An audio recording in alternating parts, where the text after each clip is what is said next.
Why do mechanics hate German cars? First of all, let me say all mechanics don't hate German cars. Welcome to Mercie J, where compassion and craftsmanship come together. I'm Rick Smith.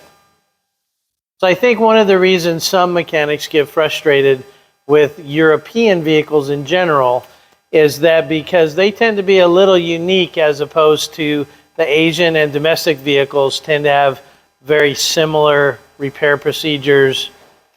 So let me just give you a couple of examples.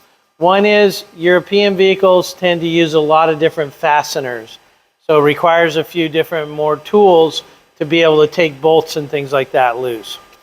Secondly, terminology can be different. And so it can be a little bit difficult to understand, especially when they use different terminology for things like sensors, that everything else in the Asian or domestic market would be the same. Wiring diagrams tend to be a little bit different. So if you're not used to reading them, they can be a little bit of a challenge to read. Sometimes we have to have unique software when we're looking at European vehicles as well. And then lastly, sometimes it's a little harder to acquire parts because there's not as many European vehicles on the road as there are Asians and domestics. Hope this helps you understand a little bit of where some of the mechanics might be coming from. Until next time, safe travels and blessings to you.